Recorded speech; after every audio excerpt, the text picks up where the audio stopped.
Hello friends, welcome to Reno TNBC channel. நம்ம இன்னைக்கு இந்த வீடியோவில் 6th ஸ்டாண்டர்ட் ஃபஸ்ட் டேர்மில் இயல் 2ல் உள்ள இலக்கணத்தை பற்றி பார்க்க போகிறோம். அதில் என்ன டாபிக் கொடுத்துருக்காங்கன்னா முதல் எழுத்தும் சார்பு எழுத்தும். சரி, வீடியோக்குள்ளே போகிறதுக்கு மேலே நம்ம சேனலை சப்ஸ்கிரைப் பண்ணாமல் சப்ஸ்கிரைப் பண்ணுங்கள். இந்த இலக்கணத்தில் இந்த சாப்டரில் உங்களுக்கு எதாவது டவுட் இருந்தால் கமெண்ட் பாக்ஸில் கேளுங்க. சரி, இப்போ வீடியோக்குள்ளே போகலாம். முதல் எழுத்தும் சார்பு எழுத்தும் எழுத்துக்கள் வந்து 2 வகைப்படும். அதெல்லாம் என்னென்னா முதல் எழுத்துக்கள், சார்பு எழுத்துக்கள். சரி, ஃபஸ்ட்டு முதல் எழுத்துக்கள் அப்படின்னா என்னென்னு பார்ப்போம். முதல் எழுத்துக்கள்னால் உயிர் எழுத்துக்கள் 12, அதாவது ஆலேருந்து அவ் வரைக்கும். மெய் எழுத்துக்கள் 18, அந்த புள்ளி வச்ச எழுத்துக்கள். இந்த 30 எழுத்துக்கள் தான் முதல் எழுத்துக்கள். அதாவது ஏன் இதை முதல் எழுத்துக்கள் சொல்கிறாங்கன்னா, அந்த உயிர் எழுத்துக்களும் மெய் எழுத்துக்களும் சேர்ந்து தான் மற்ற எழுத்துக்கள்லாம் பிறக்குது. அதனால் பிற எழுத்துக்கள் தோன்றுவதற்கும் இயங்குவதற்கும் காரணமாக இவை இருக்கிறனால இவற்றை முதல் எழுத்துக்கள் என்ப. அடுத்து சார்பு எழுத்துக்கள் அப்படின்னா என்னன்னு பார்ப்போம். சார்பு எழுத்துக்கள்னால் இந்த உயிர் மெய்யும் சேர்ந்து உருவாகுத எழுத்துக்கள் இருக்குல்ல, அதுதான் சார்பு எழுத்துக்கள். அதில் என்ன வகைகள்லாம் இருக்கும் பார்ப்போம். ஃபஸ்ட்டு சார்பு எழுத்துக்கள். முதல் எழுத்துக்களை சார்ந்து வரும் எழுத்துக்கள் சார்பு எழுத்துக்கள். இவை 10 வகைப்படும். முதல் எழுத்துக்களை சார்ந்து வரும் எழுத்துக்கள் வந்து என்னது? சார்பு எழுத்துக்கள். இவை 10 வகைப்படும். அதில் 10 என்னெல்லாம்னு பார்ப்போம். பாருங்க, உயிர்மெய், ஆயுதம், உயிரிழப்படை, ஒற்றலப்படை, குற்றியலிகரம், குற்றியலிகரம், ஐகார குறுக்கம், ஔகார குறுக்கம், மகர குறுக்கம், ஆயுத குறுக்கம். இந்த 10 தான் சார்பெழுத்துக்கள். இந்த சார்பெழுத்துக்களில் ஒவ்வொரு கிளாஸ்லையும் கண்டினியூஸாக படிக்கிற மாதிரி இருக்கும். இப்போ இந்த சாப்டரில் வந்து உங்களுக்கு எதெல்லாம் கொடுத்துருக்காங்க பாருங்கள். உயிர்மெய்யும் ஆயுதம் மட்டும்தான் கொடுத்துருப்பாங்க. ஸோ அதை மட்டும் படிச்சுக்கணும். உயிர்மெய்னா என்னது? உயிர் மெய் எழுத்துக்களும் உயிர் எழுத்துக்களும் ஒன்றுடன் ஒன்று சேருவதால் உயிர்மெய் எழுத்து கிடைக்குது. அதாவது இக் ப்ளஸ் அ கே, அந்த மாதிரி. இக் ப்ளஸ் அ கே, அடுத்து இச் ப்ளஸ் அ சே, இக் ப்ளஸ் ஆ கா, அப்படி வரும்ல. இந்த எழுத்துக்கள் தான் உயிர் எழுத்துக்களும் மெய் எழுத்துக்களும் உயிர் எழுத்து ஒன்று சேர்வதால் கிடைக்கும் அந்த உயிர்மெய் எழுத்துக்கள். அடுத்து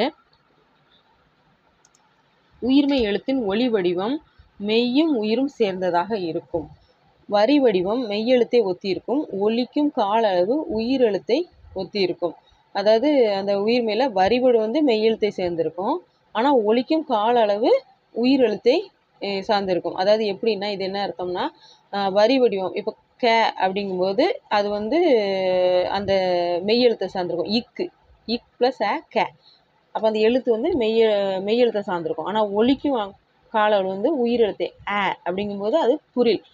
ஒலிக்கும் கால அளவு உயிரெழுத்தை சார்ந்திருக்கும். அதான் அதோட அர்த்தம். அடுத்து முதல் எழுத்துக்களை சார்ந்து வருவதால் இவை சார்பு எழுத்து வகையில் அடங்கும். ஏன் இது சார்பு எழுத்துக்களை வருது அப்படின்னா, இது முதல் எழுத்தை சார்ந்து வருவதால் இது அந்த சார்பு எழுத்து வகையில் அடங்கும். அடுத்து ஆயுத எழுத்து. ஆயுதம் 3 புள்ளிகளுடைய தனித்த வடிவம் பெற்றது. இந்த ஆயுத எழுத்துக்கு வேற என்ன பெயர் இருக்கு பாருங்க. முப்புள்ளி, முப்பார் புள்ளி, தனிநிலை, அக்கேனம் என்ற வேறு பெயர்களும் இதற்கு உண்டு. இது வந்து ஒரு நல்ல கொஸ்டினாக வர வாய்ப்பு இருக்குது. இதில் வந்து முப்புள்ளி, முப்பார் புள்ளின்னா கூட நம்ம சொல்லிடுவோம். தனிநிலை, அக்கேனம் அப்படின்னா என்னது அப்படிங்க நமக்கு தெரியாது. அக்குன்னு சொல்கிறோம்ல, அதான் அக்கேனம். இப்போ ஆயுத எழுத்தோட வேறு பெயர்கள் அப்படின்னா முப்புள்ளி, முப்பார் புள்ளி, தனிநிலை, அக்கேனம். அடுத்து இது வந்து நுட்பமான ஒலிப்பு முறையுடையது. அக் அப்படி சொல்கிறோம்ல, அதை தான் சொல்லியிருக்காங்க. அடுத்து தனக்கு முன் ஒரு குறில் எழுத்தையும் தனக்கு பின் ஒரு வல்லின மெய் எழுத்தையும் பெற்று சொல்லின் இடையில் மட்டுமே வரும். இது வந்து ஒரு முக்கியமான கொஸ்டின், படிச்சுக்கோங்க. இந்த எந்த எழுத்து இப்படி வரும் அப்படின்னு கேட்டாங்கன்னா உங்களுக்கு எழுத தெரியணும். ஆக்சுவலாக இது 6th ஸ்டாண்டர்டில் தான் இருக்கும். படிக்காமல் விட்டிங்கன்னா கண்டிப்பாக இது தெரிய வாய்ப்பு இல்லை. அதனால் நிறைய பேர் இதை கேர்லெஸ்ஸாக விட்டுருவாங்க. இந்த மாதிரி கொஸ்டின்லாம் நல்லா படிச்சுக்கணும். தனக்கு முன் ஒரு குறில் எழுத்தையும், ஃபஸ்ட்டு வந்து ஒரு குறில் எழுத்து தான் வருமா. அக்குக்கு முன்னால் கண்டிப்பாக குறில் எழுத்து வருமா. பின்னால் ஒரு வல்லின உயிர்மெய் வருமா. அதாவது எக்கு பார்த்தீங்கன்னா ஏ அக்கு போட்டு கூ வரும். எக்கு முன்னால் வந்து என்னது இருக்குது? ஏ வந்து என்னது? ஒரு குறில் எழுத்து. பின்னாடி வந்து கூ வல்லின உயிர்மெய் எழுத்து. இந்த மாதிரி அக்து அப்படின்னு வருதுல, ஆ வந்து குறில், தூ வந்து வல்லின உயிர்மெய் எழுத்து.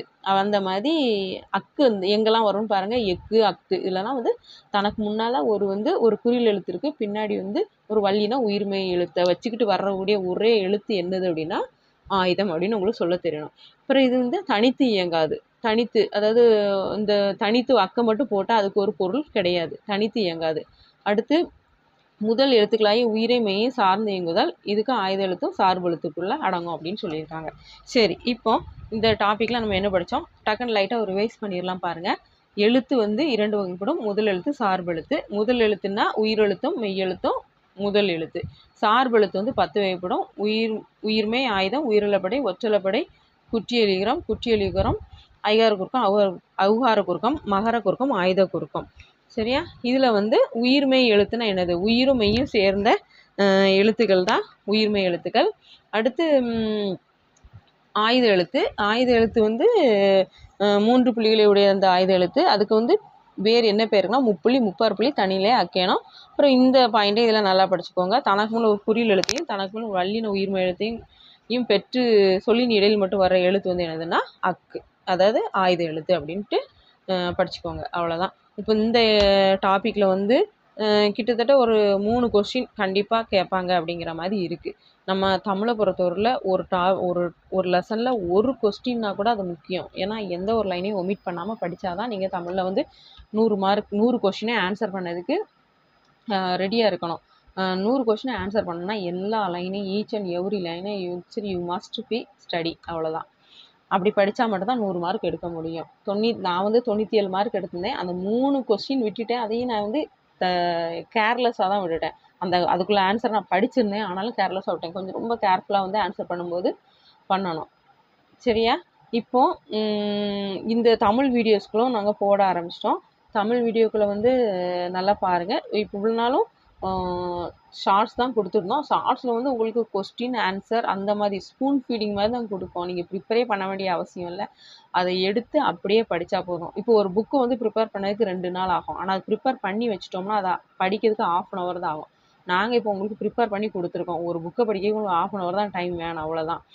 அதனால் இப்போ வந்து நீங்கள் வந்து எப்படி ஈஸியாக படிக்கிறது அப்படிங்கிற மாதிரி கொடுக்குறோம். அப்புறம் 2வது நம்ம வீடியோவில் ஆப்ஷன் வச்சே இருக்காது. கொஸ்டின் ஆன்சர் அப்படி தான் இருக்கும். நான் ஆப்ஷன் வச்சு படித்தது இல்லை. எனக்கு ஆப்ஷன் வச்சு படிக்கிறதுல வந்து அவ்வளோ இன்ட்ரெஸ்ட் இல்லை. ஏன்னா அங்கே போயிட்டு ட்விஸ்ட் பண்ண மாதிரியே இருக்கும். டேரெக்டாக என்ன கொஸ்டின் அதுக்கு என்ன ஆன்சர் அப்படின்னு படிச்சுட்டு போனீங்கன்னா அங்கே போய் அந்த 4 ஆன்சரில் இதுக்குள்ள ஆன்சர் எங்கே இருக்குது அப்படின்னு தான் பார்க்கணும். அந்த 4 ஆன்சரில் இதுக்கு என்ன ஆன்சர்னு தேடிட்டு இருக்கக்கூடாது.